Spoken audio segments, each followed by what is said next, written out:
La simulation dans l'enseignement interprofessionnel, c'est une nouvelle technique pédagogique dans l'enseignement de l'interprofessionnalité.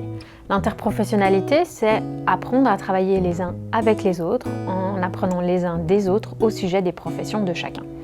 La simulation, finalement, c'est un comédien, un patient simulé.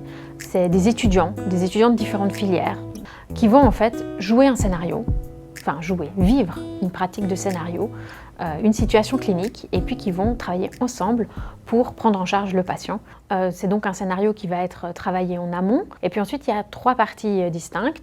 Une partie un peu introductive de briefing, en fait, où on explique le contexte de la simulation, les objectifs interprofessionnels, les objectifs spécifiques, qui va faire quel rôle au sein de la simulation.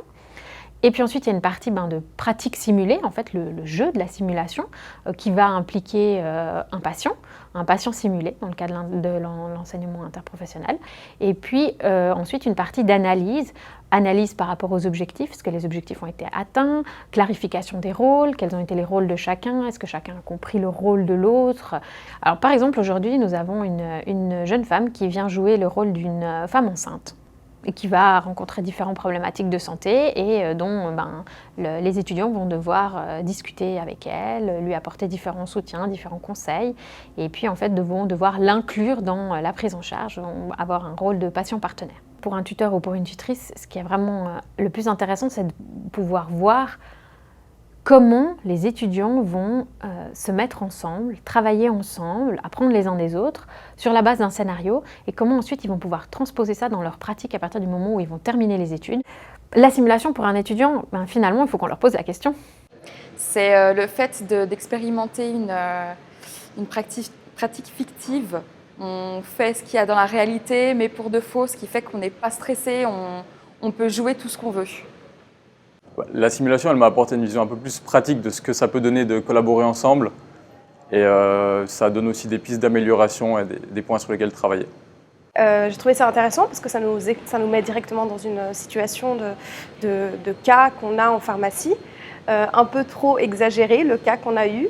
Ça nous mène à nous questionner, à savoir comment on doit agir dans ce genre de situation. Moi, j'adore les simulations en général, car typiquement, je ne suis pas le plus à l'aise à aller directement, par exemple, à l'hôpital vers le patient parce que je trouve que j'ai peur de déranger ou de prendre du temps parce que voilà, c'est pas moi et je n'ose pas. Et c'est vrai que cette simulation me permet justement de m'entraîner dans des conditions presque vraiment réalistiques, et vraiment c'est agréable pour moi. Le but, c'est d'apprendre les uns avec les autres, les uns des autres, et surtout d'apprendre des pratiques qu'on rencontre au quotidien, des situations cliniques qu'on rencontre au quotidien, d'apprendre en fait dans un contexte extrêmement positif. Il n'y a pas d'erreur, en fait, on va simplement tous progresser ensemble, on progresse tous au quotidien, les uns avec les autres, en fonction de nos propres expériences, en fonction des expériences vécues par les autres. Et donc je pense que ça, c'est vraiment un des points forts de la simulation.